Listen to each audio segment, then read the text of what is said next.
The journey for extraterrestrial life has pushed boundless science fiction stories and has even fueled missions by NASA.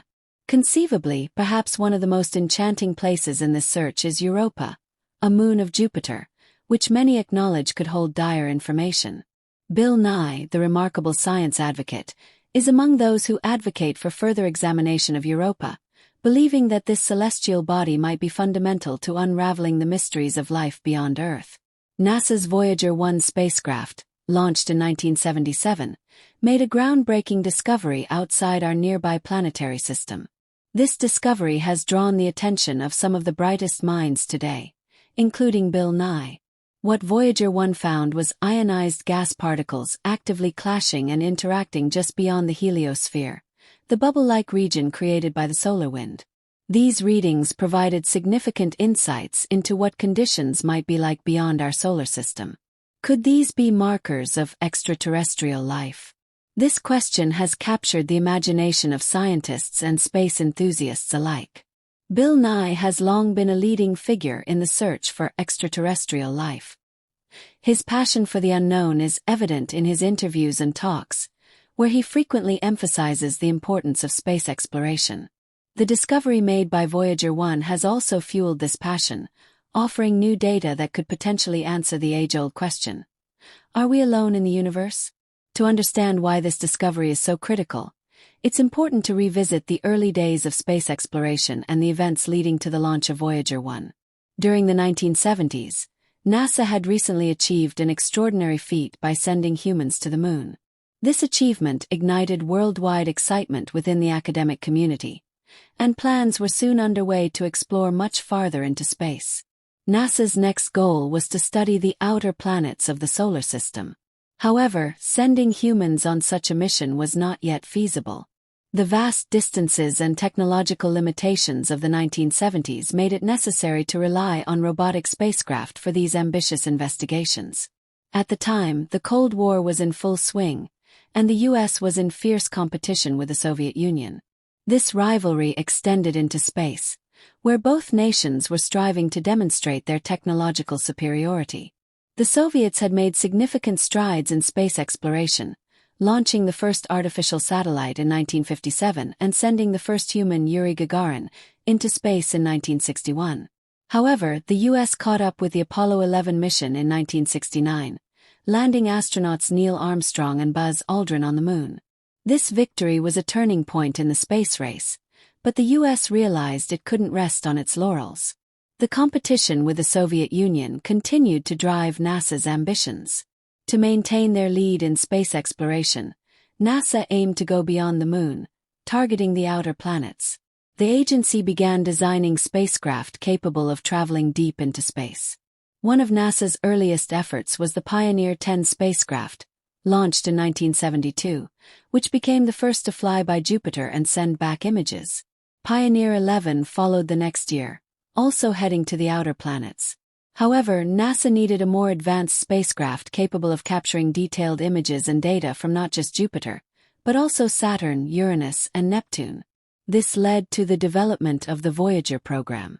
The plan was ambitious: to use a rare planetary alignment, known as the Grand Tour, to slingshot the spacecraft from one planet to another using gravitational forces. This alignment, occurring only once every 176 years, would allow NASA to study all the outer planets in a single mission, saving both time and money. To achieve this, NASA built two Voyager spacecraft. Voyager 1 was designed to take a shorter route, visiting Jupiter and Saturn, while Voyager 2 would follow a longer path to reach Uranus and Neptune. On August 20, 1977, Voyager 2 was launched, followed by Voyager 1 on September 5 of the same year. These twin spacecraft would go on to make some of the most astonishing discoveries in the history of space exploration. Voyager 1 began capturing images of Jupiter on January 30, 1979. These photos revealed details of the gas giant that had never been seen before, including the Great Red Spot, a massive storm that has been raging for centuries. However, Voyager 1's mission didn't end there. After completing its flyby of Jupiter, the spacecraft continued to Saturn, where it sent back even more valuable data. The discoveries made by Voyager 1, particularly its detection of ionized gas particles beyond the solar system, have had a profound impact on our understanding of the universe. As the Voyager missions continue to send information from the farthest reaches of space, the search for extraterrestrial life remains as urgent as ever. Bill Nye and other researchers believe that exploring places like Europa, with its subsurface ocean, could provide the next major breakthrough. What we learn from these missions could forever change our understanding of life in the universe. Every 10 hours, Voyager 1 captured images and compiled them into a color stop-motion video. Using this method, Voyager 1 was able to send back a film showing 10 rotations of the largest gas giant. By February 10, Voyager 1 had entered the planet's moon system, sending back footage of its regular satellites orbiting the gas giant. Before long, it discovered a thin ring of dust and ice surrounding the planet that was invisible from a distance. This proved that Saturn was not the only planet surrounded by rings. The ring was less than 30 meters in diameter, puzzling researchers about how little they knew about this planet. By May 5 of that year, Voyager 1 had its closest encounter with a giant planet, separated by a mere distance of 174,000 miles. During this extraordinary event, the spacecraft encountered several of Jupiter's moons, including Io, Europa, Ganymede, and Callisto. The photographs it sent back provided incredible insights into the mysterious world of natural satellites, as some of them shared little in common with our moon. These satellites are known as the Galilean moons, named after the astronomer Galileo Galilei, who discovered them in the 17th century through his telescope. One of the smaller moons observed by Voyager 1 was Amalthea, a reddish and irregularly shaped satellite with a fascinating structure. Amalthea, with its rugged and uneven surface, appeared unlike anything scientists had previously studied. The images captured by Voyager 1 revealed craters, ridges, and valleys that sparked numerous questions about the moon's geological history. Its reddish hue suggested the presence of non-ice materials, potentially enriched with sulfur compounds, likely originating from Io, another of Jupiter's moons. Io, one of the most fascinating discoveries of the Voyager missions, stunned scientists with its intense volcanic activity. Voyager 1 revealed towering volcanic plumes and lava flows on Io's surface, making it the most geologically active body in the solar system. This was a groundbreaking revelation, as it confirmed that celestial bodies other than Earth could exhibit dynamic geological processes. Europa, however, captured even more attention. Voyager 1 provided early glimpses of Europa's icy surface, crisscrossed with mysterious dark lines. These markings suggested the possibility of a subsurface ocean beneath the ice, kept liquid by tidal heating from Jupiter's immense gravitational pull. This fueled speculation that Europa might harbor the conditions necessary for life. As Voyager 1 continued its journey, it moved farther away from the gas giants, eventually entering the outer edges of the solar system. By 1990, Voyager 1 had traveled so far that it was able to take the iconic pale blue dot photograph, showing Earth as a tiny speck suspended in a sunbeam. This image, inspired by Carl Sagan, offered a humbling perspective on humanity's place in the vast universe. In the years since its launch, Voyager 1 has continued to break records, becoming the first human-made object to enter interstellar space in 2012. Even now, it continues to send data back to Earth, providing invaluable information about the outermost regions of the solar system and beyond. The discoveries made by the Voyager missions have significantly shaped our understanding of the cosmos, inspiring new generations of scientists, engineers, and explorers. Today, missions like the Europa Clipper, scheduled for launch in the near future, aim to build on the legacy of Voyager. By closely studying Europa, NASA hopes to uncover further evidence of habitability and perhaps even signs of extraterrestrial life. The journey for knowledge continues, fueled by humanity's unyielding curiosity and desire to understand our place in the universe. Whether through robotic explorers, telescopic observations, or future human missions, the pursuit of answers to questions about life beyond Earth remains one of the most profound endeavors of our time. Bizarre surface pictures sent by the rocket showed that it was comprised of ice and silicate materials. The surface became red because of the presence of natural material, and its uncommonly unpredictable surface demonstrates that it has gone through next to no internal activity compared to other satellites. Io was viewed as the most geographically active body in the planetary group, with numerous active volcanoes and lava flows visible from its surface. These volcanic activities were triggered by tidal heating caused by Jupiter's massive gravity, making the satellite look more like a volcanic hellscape than a moon. Europa was notable for its smooth, icy surface covering an immense territory of water underneath. Many experts believe that life could flourish beneath the ice, making the satellite a fantastic candidate for extraterrestrial life. A few openings were found on the icy surface, indicating past collisions with asteroids and smaller comets. What followed were pictures of what appeared to be the largest moon in the solar system, Ganymede. This satellite was so large that it exceeded the planet Mercury in size. It is large enough to have its own magnetic field, and the images showed that its surface was largely covered in rocks and ice. Ganymede's possibly complex geological history continues to astonish researchers to this day, and it likely harbors a liquid core deep within, responsible for its strong magnetic field. Another large satellite seen by the spacecraft was Callisto, the second largest of Jupiter's moons. Its heavily cratered surface revealed a history of constant collisions with asteroids and a lack of geological activity. Similar to Europa, it also has an ocean beneath its surface, making it another candidate for extraterrestrial life. 2 new moons were discovered by the spacecraft and were named Phoebe and Métis.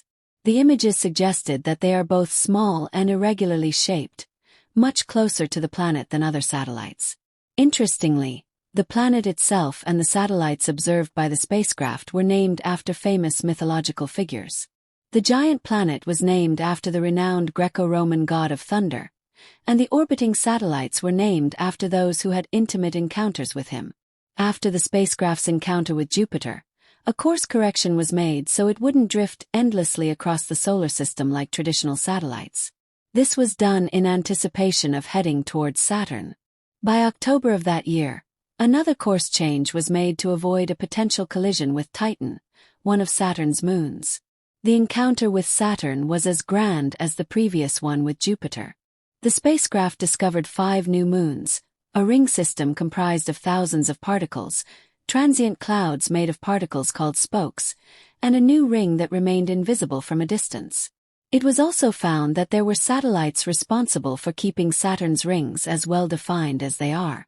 Perhaps because of these satellites, Saturn's rings look so beautiful. In the following years, Voyager 1 captured stunning photos of Saturn's moons. These satellites included Titan, Mimas, Enceladus, Tethys, Dione and Rhea.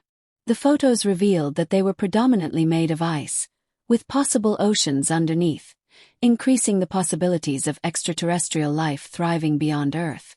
However, those weren't the only discoveries that astonished NASA researchers. More specifically, the moon Mimas, a relatively small moon, had a unique feature that excited science fiction fans for years. This moon had a massive impact crater so wide that it was named Herschel. What made it so captivating was that it caused Mimas to resemble the Death Star from the famous sci-fi series Star Wars. This remarkable feature indicated very low geological activity and a significant past collision with a large asteroid. Other moons observed by the spacecraft were primarily made of ice, with a few distinguishing features separating each of them. However, perhaps the most intriguing of the satellites seen by Voyager 1 was Titan. Closely approached by the spacecraft on November 12, at a distance of under 3,000 miles, the images showed a thick atmosphere that completely obscured the surface. The atmosphere was primarily composed of nitrogen, with atmospheric pressure equivalent to sea level on Earth, but at -300 degrees Fahrenheit. The characteristics of the satellite suggested that it might be the first body in the solar system, apart from Earth, where liquid could exist on the surface. The chemical reactions necessary for the formation of life appeared to be present on Titan, with strong evidence of significant hydrocarbons essential for life. The spacecraft's closest approach to Saturn occurred on November 12, at under 8,000 miles from the planet. By 1989, all planetary encounters were over for both spacecraft, as all 4 gas giants had been studied as planned. However, both spacecraft were still operational and were declared part of the Voyager interstellar mission, an endeavor that officially began on January 1, 1990. The new goal was to go beyond the outer planets of the solar system and, if possible, even beyond the defined solar system. The specific objective was to gather information about the region of space dominated by Earth's magnetic and solar fields, as well as the interstellar medium. On February 17, 1998, Voyager 1 became the most distant human-made object in existence, surpassing Pioneer 10 at a distance of nearly 70 astronomical units. By September 2017, 45 years after its launch, the spacecraft was still operational, sending back data from its instruments to NASA's Deep Space Network. It was astonishing to researchers that the cosmic ray telescope and magnetometer were still functioning properly after more than 4 decades in space. Now venturing into interstellar space, researchers hoped that something out there would recognize the message humanity had sent into the universe. As Voyager 1 and Voyager 2 ventured further from the Sun, their missions took on new meaning. Voyager 1 entered interstellar space in August 2012, marking humanity's first journey into this mysterious region. This milestone offered researchers a unique opportunity to study the conditions of space beyond the heliosphere, the protective bubble surrounding our solar system. Voyager 2, meanwhile, continued its mission to explore the outer edges of the solar system and eventually entered interstellar space in November 2018. Its trajectory provided significant comparative data to that of Voyager 1, enhancing our understanding of the solar system's boundary regions. Both spacecraft carried a golden record containing sounds and images meant to depict the diversity of life and culture on Earth. This record serves as a message to any potential extraterrestrial civilizations, showcasing humanity's desire to connect with the universe. As the Voyagers continue their journey, they also contribute to the broader field of cosmology by observing phenomena such as the interstellar medium, the nearby interstellar cloud, and the interaction of solar wind with the cosmic environment. Their discoveries have provided insights into the structure of the heliosphere and the nature of the interstellar magnetic field. The data from both spacecraft is also critical for future interstellar missions. As technology advances, researchers and engineers are studying the Voyager performance to develop new spacecraft capable of traveling even farther into space. This includes potential missions to explore neighboring star systems or investigate the limits of the Milky Way galaxy. The legacy of the Voyager missions lies not only in their groundbreaking discoveries but also in their role as pioneers of humanity's deeper exploration of the universe.